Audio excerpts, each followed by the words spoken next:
great mood today. Well, this whole hour is dedicated to a topic which is a real passion of mine, decorating. How many of you in the audience like to decorate?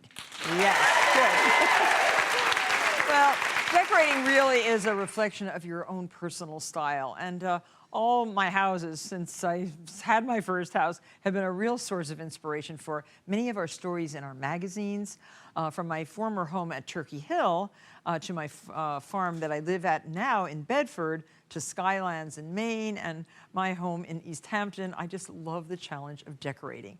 It's an ever-evolving process. It allows me to constantly come up with new ideas, change the paint color, put down a rug, paint something on the walls, get some different furniture, reupholster, all those things. On today's show, we're going to be sharing ideas and projects which I hope will inspire you to transform your home quickly, simply, and often inexpensively. And one such idea is a mural. Murals can be surprisingly easy, a very simple way to transform and to personalize a space. They add so much more than just a plain coat of paint, and they can solve decorating dilemmas such as a cramped space, a lack of windows, a difficult piece of architecture.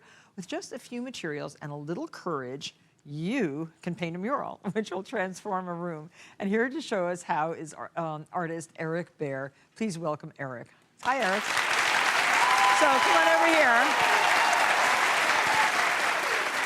Eric actually, I painted my first mural myself. Remember the mural? Yeah, it was beautiful in Turkey Hill. Well, it was sort of beautiful. It never finished. Right. It was always a work in progress, and I think I kept it on the wall up my stairwell for about 20 years before I called Eric in to paint and finish the mural.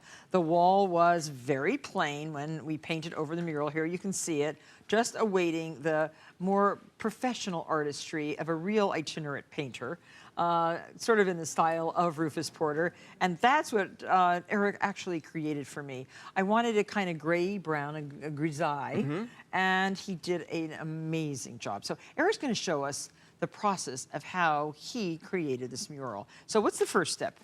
Well, the first step is to do a sketch of what you are intending to paint, and we did the sketch on a grid where every inch of the grid represents about a square foot of wall space. Right. So, and Eric came up and measured, and he conferred with me, and I told him sort of what I really wanted on the wall. Yes, and you gave me a tour of your beautiful property. Oh, yes, that was fun. And then we created a grid on the wall with chalk, which is very forgiving and erasable. Okay. You can see here we've got a head start here, but a level will actually help create straight lines. But you just create this grid on your wall, measuring, you know, exactly a foot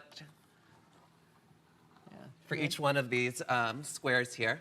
And so you could paint. You could actually do your sketch on graph paper, even that would be blocked in. That would be easier. That would be helpful for straight the lines. Novice, right. And what the grid does is it helps you translate your sketch onto the wall. Right.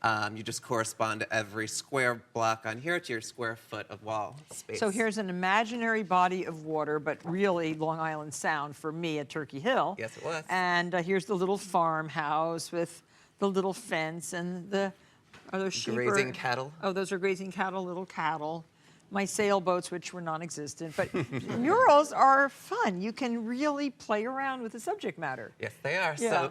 So, and I just want to say that this is really in the style of the itinerant painter Rufus Porter, who painted in the 19th century. Yes. And he painted poor man's wallpaper. Yep, the early 1800s. Right. He had no formal artistic training, and he traveled all over New England, creating these very quintessential colonial landscapes. Right. And so, yeah, you can have if painting in this style, you can have a lot of fun, whimsical stylizations of trees.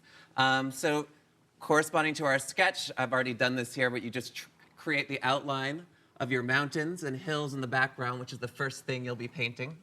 And then you take your pigment here. Now, Westport, Connecticut didn't have any real mountains, but they look good on the wall. Right. Right. More dramatic. Yeah.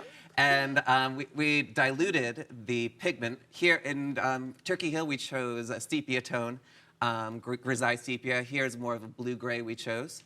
And a 2-inch brush and a dilution of acrylic glaze, which is, it's called the glazing medium. And it dilutes your paint Yeah, I And- like the look of it because it also gives sort of a sheen to the wall. Yes, and you use this weakest dilution of your glaze, and it will allow these mountains to sort of recede into the distance. Now, if you were a really good artist like you are, should this be painted on canvas that then is applied to the wall? Well, that's an option. I've done that before, and that kind of gives you the opportunity, if and when you decide to move, to take your mural with you, Right. which has been done before on murals that I've painted. But let me just get the rest of this silhouette in here. But no, you can paint directly onto your walls. What you do is you choose a base color and a palette for your mural. This is the blue-gray we chose. The color of your wall will actually end up being the lightest part of your mural and create the highlights. All right, that's good enough for now. Okay, But so you get that's a relatively even blocking in. And then you create the highlights. And actually, Martha, if you want to, you can do this too. Just by wiping away, you take your finger and you wipe away little sections of paint along this edge. You imagine a light source coming from the side. And and if you step back, really you can be a scrunching of this thing creates of your rag. You can drag the paint down a little bit, Yeah, even sure. to shade it more, right? Yeah, and there you have, that's basically the Yeah. technique. It's called reductive, and wiping away to create highlights. And now if you want to move on to our, fast forward to the next stage where we've created the tree trunks and the foliage. The Really tree trunks, pretty. we've increased the concentration of paint. So, actually, yeah, if you want to take that sponge, I can do leaves. you can do leaves, Okay. blot it out here, and just Right. kind of bring it along the edge here. This is good. This is very good. Paper Yeah. plates and natural sponges. Natural sponges and No, I don't want to mess up because you've already Oh started. no, you know how to. I think I've seen you sponge before. That's beautiful. Yeah. And it is a very fast and easy way to create some pretty natural-looking foliage. It And I really believe is. the way Rufus Porter painted his as well. Oh yeah. And if you look at his paintings in the little history books of decorative arts of the 19th century, you can actually see pretty clearly what those techniques were. And it's a lot of fun to do this. And really, I'm not a real good painter of landscape, but I can do this. And that means you can do this. A little bit of confidence and some inspiration, some paint. Now, where did you study all these wonderful techniques? I studied, well, these techniques I kind of learned while I was painting your mural, but I did You get... didn't tell me that. Oh, you did not tell me that. Martha had a lot of faith in me, but she has a lot of faith in a lot of graduates of my school, the Rhode Island School of Design. Right. Which is where I studied and mostly learned resourcefulness and confidence to be able to paint a mural in Martha's house. And moving on, And beautiful what- foliage, see, Martha. Yeah, look, it looks good. Just that easy, Yeah, guys. that's very fun. Fast forward to the final stage of our mural, and we have stencils here. Oh, so that's another really easy way to apply shapes. Yes, it is, and Ah.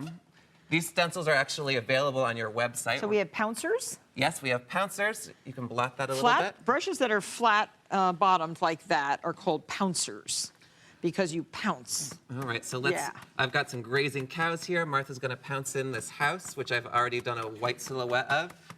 And really, it's just this easy. These, like I said, these are downloadable from your website, marthastewart.com TV, and you can also find a link Is to that my open? website Oh, the roof's open, right? Do the roof too. Oh, okay. And one more here.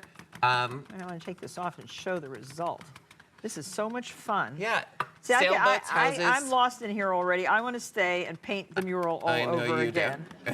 But I do have some really important walls at my farm, and I'd love to do the landscape. Have fun. I would love it to. would be a lot of fun. Let's see what happens Yeah. here. Oh, yeah, look how cute. Isn't that great? Well, Eric, thank you very much for actually really simplifying the art of wall painting Yeah. and wall murals. And if you have an imagination and you have a landscape that you really dream about, you can put that on your walls really easily, following Eric Beare's instructions. Thank you, Eric. Thank you for having me, Martha. It's been a real treat. We'll be right back.